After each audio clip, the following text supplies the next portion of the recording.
أعوذ بالله من الشيطان الرجيم بسم الله الرحمن الرحيم اللهم صل على محمد وعلى آل محمد كما صليت على إبراهيم وعلى آل إبراهيم إنك حميد مجيد اللهم بارك على محمد وعلى آل محمد كما باركت على إبراهيم وعلى آل إبراهيم إنك حميد مجيد وعن أبي هريرة رضي الله تعالى عنه يوشك أن يضرب الناس أكباد الإبل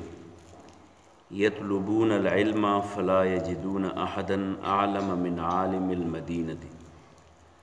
رواه الترمذي وعنه فيما أعلم عن رسول الله صلى الله عليه وسلم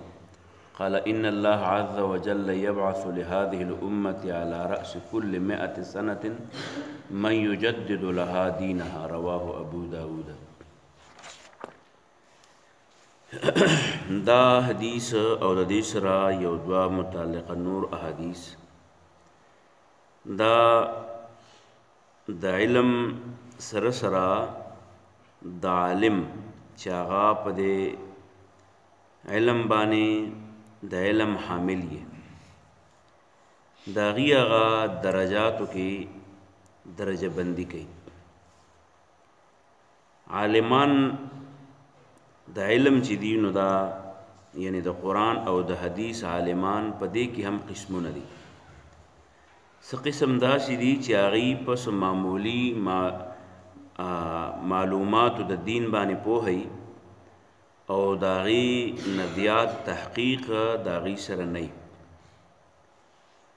خو څه خبرې زده کړي د لیکلو په صورت کې د اورېدلو په صورت کې او په هغه مسله باندې پوهی نو دام یو ګونه اجر دی او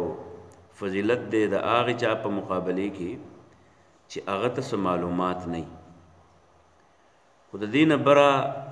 عالمان هغه دي چې هغه په خپل عالمانو باندې د درجې په لحاظ سره د هغې نه اوچت دي یعنی هغې چې کوم معلومات حاصلوي که علم ورته وي د مسلې معلومات ورته وي نو د هغې سره ورته دلایل هم معلومي د قرآن او د حدیث نه د عقل نه د هغې هغه دلایل ورته هم معلومي او بیا د هغې او د نورو مسایلو په منځ کې تطبیق توفیق ترجیح دام کولی شي یعنی دا ویلی شي چې دې مسلې له په دې باندې ترجیح په دې وجه ورکول پکار دي د دې دلیل مضبوط دی د دې دلیل چې دی نو دا کمزوری دی داسې عالمان دې ته علماو ته محققین علما ورته وایي دا تحقیق کوونکي علما دي او دریم نمبر درجه د هغې عالم ده چې هغه نه یوازې عالم دی بلکې هغه د امت د اصلاح بیړه اوچته کړي او په امت کې چې کم کمزوریانې خورېږي هغه په خپل علمي ګمنډ کې یوازې نه دی هغه خپل ټول توانایي په دې کې صرف کوي چې د دکاندارانو دا دوکهبازي به څنګه ختمه شي د سیاستدانانو منافقت به څنګه ختم شي د علماو په خپل منځ کې د اختلاف او د یو بل نه د نفرت او د حسد د فضا به څنګه پاکه شي د عوامو په مختلفو رسمونو او رواجونو کې ننوتل د دې نه به دا څنګه پاک کړی شي نو په دې کې خپله ټوله توانایي لګوي خپل مال خپل جان خپل صلاحیتونه اوقات احوال ټول د دین په ترویج او د دین اسلام په اشاعت کې لګوي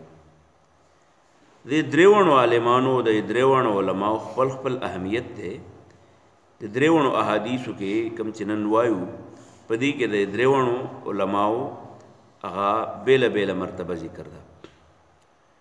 رسول الله صلی الله علیه وسلم دا حدیث حضرت ابو هریره رضی الله عنه نقل کړی دی وی چې یو زمانه به داسې راشي چې عالمان به کم وي د قرآن او د حدیث په علم باندې به پوهه خلک کمی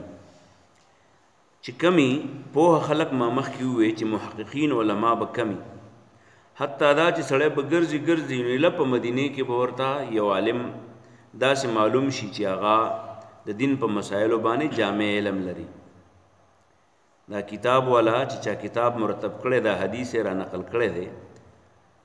نو هغه وی چې یرا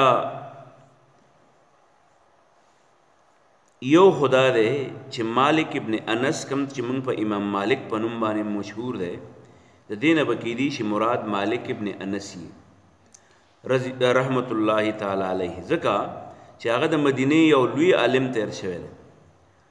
او د ډیرو امامانو استاد دی. د امام شافعی رحمت الله علیه استاد دی، د امام محمد رحمت الله علیه استاد دی، او د امام ابو حنیفه رحمت الله علیه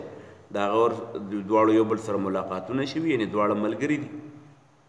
خو د مدینه دی او امام ابو حنیفه د کوفی دی. نو په دې بنیاد باندې ممکن ده چې مالک ابن انس د دې مصداق وګرځولی شي. چا پکې دا ویلی دي چې یاره ابن عیینه په نوم باندې یو بل صاحب دی، هغه هم د دې مصداق کېدی شي. عمري الزاهد د هغه نوم دی.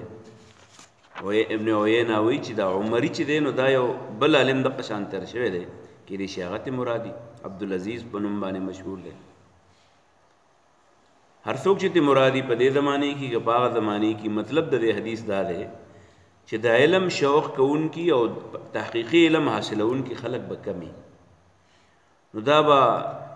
مدینه چې دا نو په مدینه کې به مدینه به د علم مرکزي، مدینه کې به د علم مرکزیت قائم و دائمي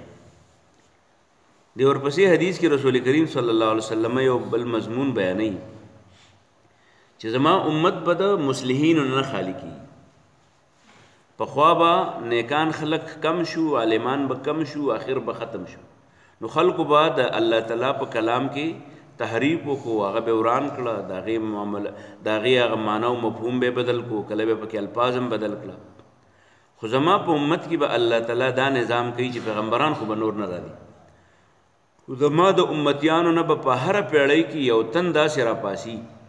چې هغه به د اسلام دا تعلیمات په صحیح طریقه باندې قوم ته رسوي. او وی فرمایل چې یبعث الله ان الله یبعث لهذه الامه على راس كل 100 سنه من يجدد لها دينها. په هر صدۍ کې یا په هر پیړۍ کې به یو سړی داسې پیدا کیږي چې هغه به علم حاصلوي، د علم کې به تحقیق ته رسي، او بیا به هغه د امت د بیړۍ د پار کولو دپاره د دین اسلام تجدید به کوي، یعنی د هغې به دوباره چې چا پسه تحریف تحلیف پکې کړی د هغې پاکول به کوي. پیغمبر به نه وي خو تجدید به وي، مجدد به وي. په دې وجه باندې زموږ په دې اوسني دور کې ډېر داسې عالمان چې د هغې متعلق خلک وایي چې یاره امام ابن تیمیه رحمت الله علیه، د هغه نه مخکې امام احمد ابن حنبل رحمت الله علیه په خپل دور کې مثلا د صحابه کرامو د دور نه وروسته معتزله خوارج دا رالل، او بیا چې کوم د امام احمد ابن حنبل په خپل دور کې د هغې مقابله کړې ده او هغه دین په هغې مسایلو باندې، د هغې نه وروسته بیا چې کوم د امام ابن تیمیه د تاتاریانو په مقابله کې. دغه شان په دې دور کې سید ابوالعلا مودودي رحمت الله علیه د بر صغیر په خاوره باندې د اسلام د تصحیح، دغه شان د عربستان په خاوره باندې په هر ځای باندې. د دې مطلب دا نه دی چې کنه یو تن به یا به د ټولې دنیا دپاره کافي، یعنی په هر علاقې کې هم کیدی شي. مثلا زمونږ په دې علاقو کې د دین علم ختم شي او الله تعالی په هر علاقې کې ځان له داسې سړی را پیدا کړي چې هغه بیرته د هغې تجدید کوي، نو هر سړی ته مراد کیدی شي. بهرحال من یجدد لها دینها، یعنی دا معلومیږي چې په هر پیړۍ کې 80 کاله بعد چې کله دا نسل ختمیږي نوی نسل راځي، نو په نوی نسل کې د پلار نیکه هغه رواجونه چې دي هغه د دین سره مینه چې د نوع کمیږي، نو چې کله دا نسل ختمیږي او نوی نسل راځي الله پکې نور داسې خلک را پیدا کوي چې هغه دوباره د هغې تجدید کوي. او بیا رسول کریم صلی الله علیه وسلم په دې ورپسې حدیث کې یو بل مضمون بیان کو، هغه دا چې عالمان به الله تعالی پیدا کوي، د قرآن او د حدیث عالمان به الله تعالی پیدا کوي، او دا به هغه خلک وي چې د هغې به د علم سره مینه او د علم په نتیجې کې به د خپل تحقیق په نتیجې کې به دی درې کار کوي. یو کار دا چې کوم خلک د قرآن او د حدیث معنا او مفهوم بدلی تحریف پکې کوي د دغه سرکشو خلک هغه تحریف به ختمي. او بعضی خلک داسي چې هغه پردی خبر راوالی په ځان پسې منسوب کوي. بعضی خلکو ته یاد نو پلانی ماما داسې ویل یا پلانی شاعر داسې ویلی دي، خو بعضی خلک چې د پلانی نوم نه لیدسې وایي وایي زه وایم چې داسې په کار ده، زه وایم چې داسې په کار دی، هلته کې کوي پردی خبر. دې ته په عربۍ کې انتحال ورته وایي. نو انتحال المبتلین پردی خبره خپل ځان ته منسوب کوونکي، نو کله د پیغمبر خبره ولی ته منسوب کی، کله د ولی خبره پیغمبر ته منسوب کی، دیتا انتحال ورته وایي. نو د دغه خلکو دغه باطل پرستو هغه ځان ته نسبت کول یا یو بل ته نسبت کول، دا بم د دې نه بم د دین تعلیمات به دفاع کوي. او بعضې جاهلان داسي چې هغه د حقیقت نه خبر نه، نو هغه د قرآن د آیت یا د حدیث یا د یو مسلې داسې وضاحت کوي چې د در فکر مطابقي، د در سوچ مطابقي، د خوښې مضمون تی راوځي. نو رسول الله صلی الله علیه وسلم فرمایل چې الله تعالی به په دې امت زما کې داسې نیکان خلق پیدا کوي چې هغې به قرآن زده کوي، د هغې په ذریعه باندې به هغې د سرکشو د زیاتی خورو او دغه شانې د حد نه اوښتونکو خلکو تحریف، دغه شانې د حق او د باطل د قرآن او د حدیث د خبرو د ګډوډونکو هغه ګډوډۍ او د جاهلانو هغه خپل خوښي معنی چې دي د هغې رد به کوي. دا احادیث درې وړه مضمون چې دی نو دا موږ ووایو، الفاظ هم چې زده کړو خبرې. وعن ابي هريره رضی الله عنه، د حضرت ابو هريره رضی الله عنه روایت دی، دی وایي چې رسول الله صلی الله علیه وسلم فرمایلی دی یوشکو قریب ده ان یضرب الناس چې وهي به خلق اباد اکباد الابل، هغه سینې د اوښانو، د اوښانو دا دیګر به وهي، د سر لپاره به وهي، یعنی دا اوښان به خپل مسلسل جاری ساتي او په دې باندې به سفرې کوي، سفرې او سفر به د سر لپاره کوي. یطلبون العلم، دی به علم طلب کوي، یطلبون العلم، علم به طلب کوي. د طلب علم د پاره به د یو ملک نه بل ملک ته ځي، د بل ملک ته بل ملک ته ځي. فلا یجدون، نو دی به بیا نمونی احدا څوک ماهر عالما چې هغه ډېر پوهی من عالم المدینه، د مدینې د عالم نام. رواه الترمذی وفي جامعه وفي جامعه قال ابن عینه، او ابن عینه پکې ویلي انه چې دا مالک ابن انس ده، ومثله عن عبد الرزاق، او دغه شان د مالک ابن انس په شان یو بل دغه چې دی نو د ابن عینه دا قول چې مالک ابن انس ده، د عن عبد الرزاق قال اسحاق ابن موسى وسمعت ابن عینه، ما د ابن عینه دا موردلی چې انه قال هو العمري، دا عمري الزاهد ده، واسمه عبد العزيز ابن عبد الله. وعنه د ابو هريره روایت ده فی ما پاغه کې عالم وغوي چې ما ته معلوم دي ان رسول الله صلی الله علیه وسلم قال، رسول الله صلی الله علیه وسلم یو دل د شمیلو چې ان لله بشک الله تعالی عز وجل، ان الله عز وجل بشک الله تعالی یبعث علیه لهذه الامه، د دې امت د پاره على راس كل 100 سنه، د هر سلو کالو نه بعد یو من داسې سړی یجددو چې هغه تجدید کوي، نوی کوي، لها د خلکو ته دینها دین د دې. رواه ابو داود. وعن ابراهيم ابن عبد الرحمن العزري قال رسول الله صلى الله عليه وسلم يحمل هذا العلم، حاصلی دا علم من كل خلف، حاصلی بدا علم د قرآن او د حدیث من كل خلف، د هر رستراتونکو نه عدوله نیکان خلق داغي، ینفونا چې هغې به لرې کوي عنه د دې قرآن د دې علم نه، تحریف الغالینا، تحریف دغه